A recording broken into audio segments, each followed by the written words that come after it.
हाँ जी, स्वागत है आप सभी का आपके अपने YouTube channel sky chemistry classes में। और आज की क्लास में अपन जो पिछली क्लास में एक न्यूमेरिकल करके आ रहे हैं उससे आगे का एक न्यूमेरिकल और देखते हैं, फिर आगे बढ़ते हैं। और अपना न्यूमेरिकल था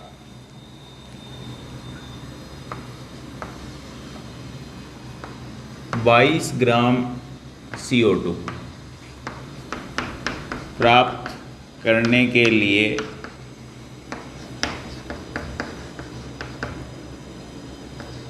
CH4 यानी मेथेन के कितने मोलों के दहन की आवश्यकता होगी, ये बताना है आपको। 22 ग्राम CO2 है, वो प्राप्त करने के लिए मेथेन के कितने मोल जलाने पड़ेंगे, यानी मेथेन के कितने मोलों को अपने को कंबस्ट करना पड़ेगा।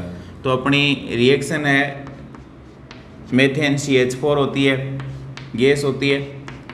कोई पदार्थ जलता है वो किसकी उपस्थिति में, ऑक्सीजन की उपस्थिति में।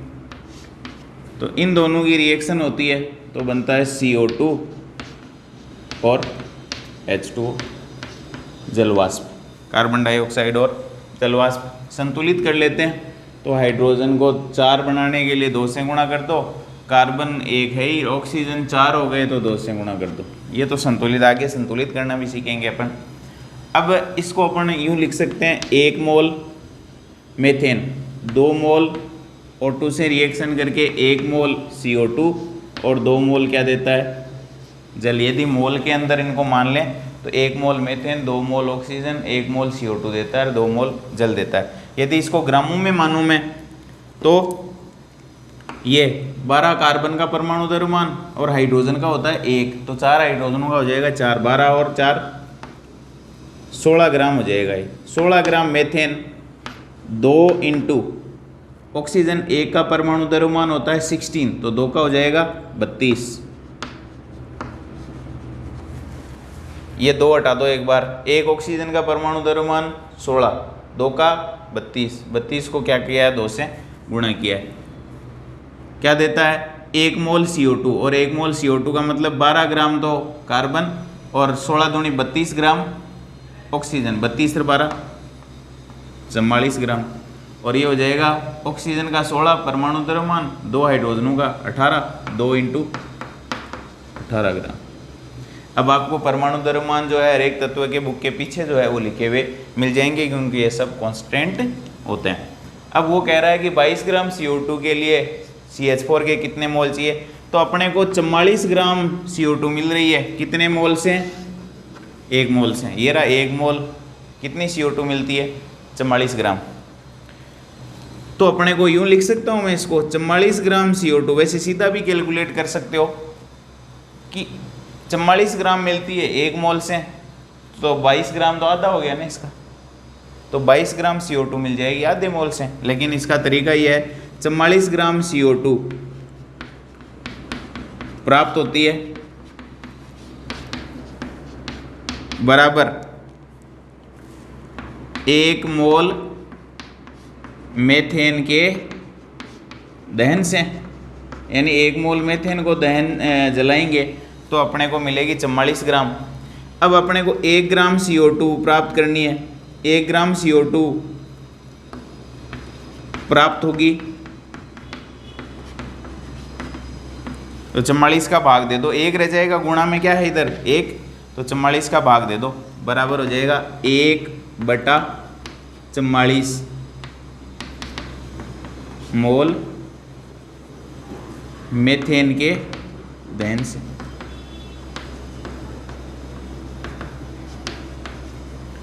ये ग्राम आ जाएगा, 1 उधर रह जाएगा।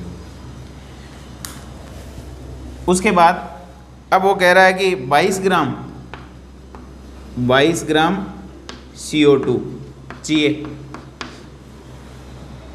तो वो प्राप्त होती है बराबर 1/44 ग्राम मोल मेथेन के दहन से। ये तो मैं लिख रहा हूँ, 1 ग्राम CO2 प्राप्त होती है 1/44 ग्राम मोल मेथेन के दहन से। तो 22 ग्राम CO2 प्राप्त होगी। चाहो तो आप ग्राम को यहाँ हटा भी सकते हो, क्योंकि ग्राम जो है वो छोड़ोगे तो ग्राम से ग्राम कट भी जाएगा, और गुणा कर दो 22 से। तो 1 × 44 ग्राम CO2 प्राप्त होती है 1 मोल मेथेन के दहन से।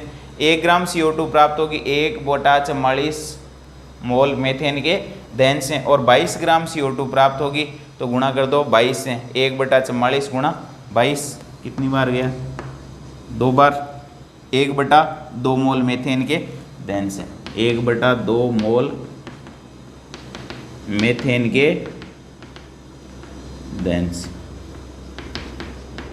22 ग्राम CO2 प्राप्त हो जाएगी। तो ये तो बात हुई अपने को 22 ग्राम CO2 प्राप्त करने के लिए मेथेन के कितने मोलों के दहन की आवश्यकता होगी। तो 1 मोल से 44 ग्राम प्राप्त होती है, तो 44 ग्राम CO2 प्राप्त होती है 1 मोल के दहन से।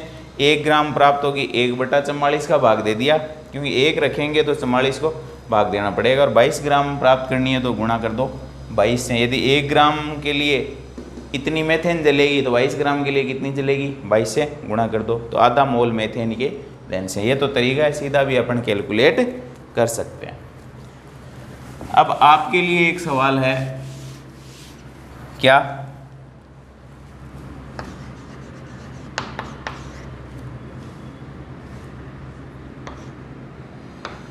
एक मोल कार्बन के दहन से कितने ग्राम CO2 प्राप्त होगी? ये आपको बताना है कमेंट करके, कमेंट बॉक्स में, ठीक। लेकिन अपने को क्या ध्यान होना चाहिए कि वो रिएक्शन अपने को संतुलित अभिक्रिया जो है उसकी मालूम होनी चाहिए। तो अपने को 1 मोल कार्बन का दहन करवाना, और दहन होता है ऑक्सीजन की उपस्थिति में। तो कार्बन दहन होगा तो ऑक्सीजन, और बनेगा क्या? CO2। तो उसकी संतुलित रिएक्शन अपने को लिख लेनी है। अब देखो, रासायनिक समीकरणों को संतुलित करना, रासायनिक समीकरणों को संतुलित करना, बैलेंस इक्वेशन कैसे करते हैं अपन, और उसकी आवश्यकता क्यों पड़ी? तो रासायनिक अभिक्रियाओं को संतुलित करने की आवश्यकता इसलिए पड़ती है कि जितने अभिकारक काम में आ रहे हैं उतने ही तो उत्पाद बनेंगे। किसी बर्तन के अंदर अपन ने जितना पानी डाला उतना ही तो निकाल सकते हैं, उससे ज़्यादा थोड़ी निकाल सकते हैं। तो संतुलित करने की आवश्यकता इसलिए पड़ी कि अपन ने जितने अभिकारक काम में लिए उतने ही उत्पाद बढ़ने चाहिए। तो इसलिए उनको संतुलित करने की आवश्यकता पड़ी, क्योंकि द्रव्यमान संरक्षण का नियम कहता है कि द्रव्य को न तो उत्पन्न किया जा सकता है और नहीं नष्ट किया जा सकता, वो एक रूप से दूसरे रूप में बदल जाता है। इसलिए अपने को रासायनिक अभिक्रियाओं को संतुलित करने की आवश्यकता पड़ी। अब संतुलित कैसे करते हैं? तो संतुलित करने के लिए अपन एक अभिक्रिया का एग्जाम्पल लेते हैं, H2 वो गैसीय Cl2 और HCl बनाते हैं मिलकर।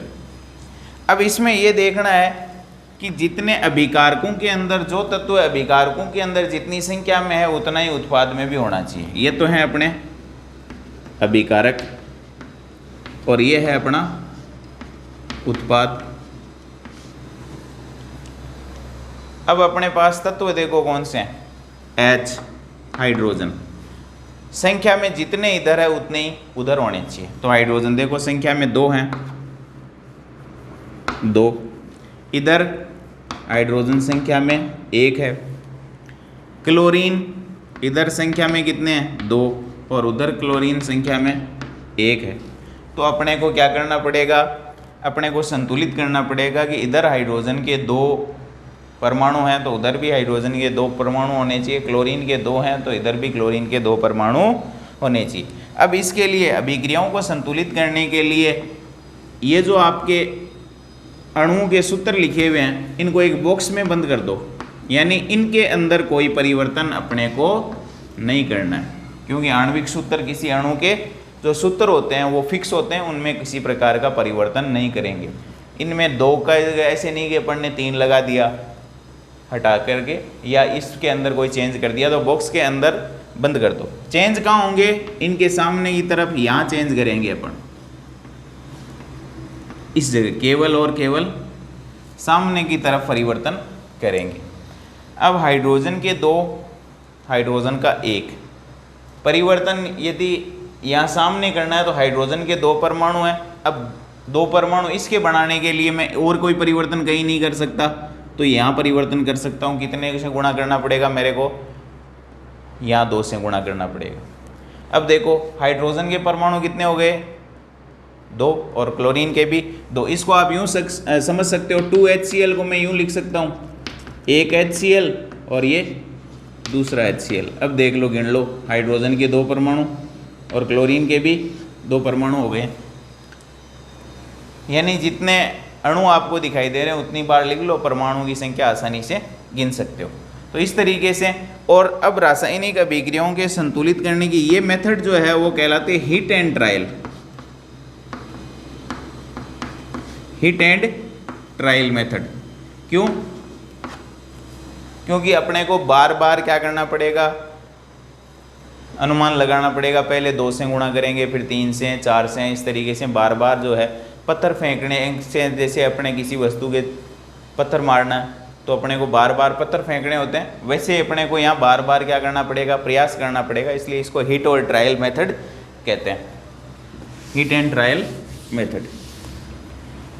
तो एक तो अपनी ये हो ही गई। उसके बाद देखो अगला एग्जाम्पल लेते हैं अपन। अपने पास रिएक्शन है N2 प्लस H2 और रिएक्शन करके बनाते हैं NH3। अब इनके अंदर तो अपने को परिवर्तन करना ही नहीं है, इस बात का ध्यान रखना है। बॉक्स के अंदर बंद कर दो, इनको सिक्योरिटी कवरेज दे दो पूरा। एक इनमें कोई परिवर्तन अपने को नहीं करना है। अब सबसे अच्छी मेथड ये है हीट एंड ट्रायल में कि जो परमाणु ज़्यादा संख्या में है पहले उसका काम निपटा दो। तो ज़्यादा में देखो हाइड्रोजन है 3, इधर हाइड्रोजन 3 है, इधर हाइड्रोजन 2 है। तो अपन यूं कर सकते हैं, 2 को तो 3 से गुणा कर दो और 3 को 2 से गुणा कर दो, तो 6 हो जाएंगे ना दोनों तरफ। परिवर्तन कहाँ करना है? केवल सामने की तरफ। इधर 3 है हाइड्रोजन, H बराबर कितने? 3 और H बराबर 2। बराबर कैसे होंगे? इसको तो 3 से गुणा कर दूं और इसको 2 से, तो 6 हो जाएंगे ना। तो कर दो गुणा, सामने ही करना है गुणा।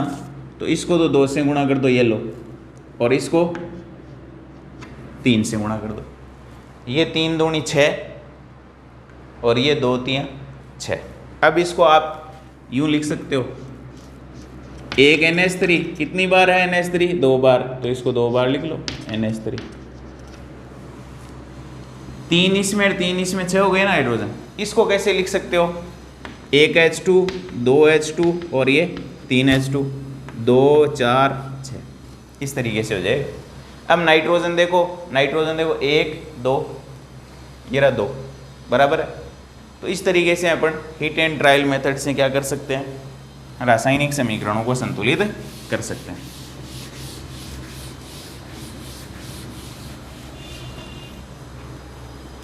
अगली देखो, एक रिएक्शन लिख लेते हैं P4O2 P4O10। ठीक। फॉस्फोरस के परमाणु देखो 4 4 बराबर हैं, ये रहे 4, ये रहे 4, लेकिन ऑक्सीजन बराबर नहीं, उधर 10 है इधर 2 है।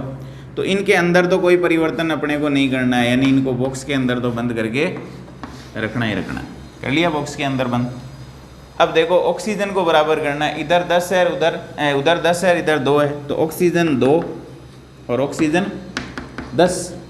तो कौन सी संख्या से गुणा करोगे कि दोनों बराबर हो जाएं? तो इसको मैं 5 से गुणा कर दूं और इसको कोई गुणा नहीं करूं, यानी 1 से जैसा है वैसा का वैसा ही, तो संतुलित हो जाएगा।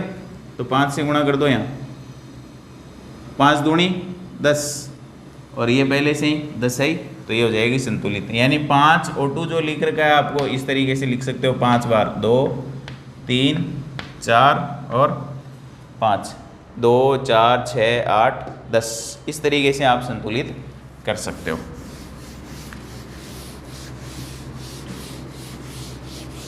और आगे बढ़ते हैं। H2 plus O2 H2 hydrogen, oxygen और H2O। इसके अंदर जो ज़्यादा संख्या में है उसको संतुलित कर दो पहले। अब ज़्यादा संख्या में कौन है? अब ये तो ऑक्सीजन भी इधर कितनी है? 2 और उधर 1 है, इधर हाइड्रोजन 2 है, तो बराबर ये कोई ज़्यादा फर्क नहीं पड़ने वाला। कोई सी को भी पहले संतुलित कर लो। क्या कर दो? पहले बॉक्स के अंदर बंद कर दो। कर दिया। अब ऑक्सीजन को बराबर करना है या हाइड्रोजन को बराबर करना है, तो पहले ऑक्सीजन को बराबर कर लेते हैं। इनमें देखो पर अंतर है। हाइड्रोजन तो इधर कितने हैं? H बराबर 2 और इधर भी H बराबर 2, तो ये तो बराबर है पहले से, इसको संतुलित करने की आवश्यकता नहीं है। ऑक्सीजन इधर कितने हैं? 2 और उधर कितने हैं? 1। अब उधर 2 करने के लिए क्या करूँगा मैं? इसको 2 से गुणा करो। तो 2 से गुणा किसको करना पड़ेगा? इस पूरे को ही 2 से गुणा करना पड़ेगा। ये लो, पूरे से गुणा कर दिया। अब हाइड्रोजनों की संख्या बढ़ गई, यानी H2O 2 हो गए, तो मैं इसको यूँ लिख सकता हूँ, एक H2O और ये दूसरा H2O। तो हाइड्रोजनों की संख्या देखो बढ़ गई, कितनी हो गई? अब हाइड्रोजन इधर हो गए 4 और इधर कितने रह गए? 2। तो वो 4 इधर 2, तो इनको 4 बनाने के लिए कितने से गुणा करना पड़ेगा? 2 से। तो आगे कितने से गुणा कर दो? 2 से। तो 2H2 प्लस O2 2H2O। इस तरीके से अपन रासायनिक अभिक्रियाओं को क्या कर सकेंगे? संतुलित कर सकेंगे।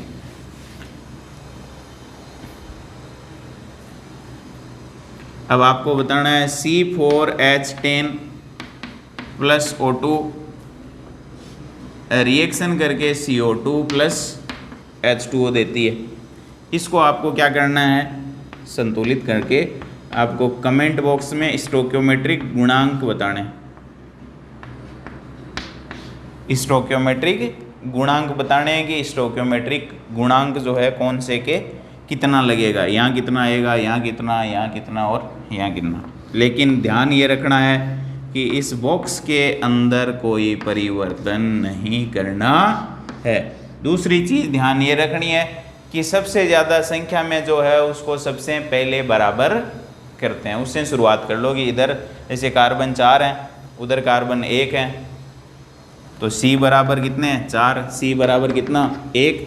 तो 4 इधर है, उसको कितने से गुणा करूँगी? वो 4 हो जाए तो उसको 4 से गुणा। तो आपको संतुलित करके मुझे कमेंट बॉक्स के अंदर बताना है कि इसके स्टोइकियोमेट्रिक गुणांक कितने होंगे। इसके अलावा आप भिन्नात्मक संख्या भी ले सकते हो, ऐसा कुछ नहीं है। यदि ज़्यादा से पार नहीं पड़ रही है, संख्या बड़ी हो रही है, तो इसको भिन्नात्मक भी ले सकते हो। जैसे ये 20 दूनी 40 या 11 दूनी 22 हो गए, तो 11/2 भी लिख सकते हो। 11 दूनी 22, 22 का आधा 11 हो जाएगा वापस। तो इस तरीके से भी लिख सकते हो, लेकिन अपने को ज़्यादातर जगह पूर्णांक ही इस्तेमाल करना है। तो ये आप हल करके मुझे बताइएगा।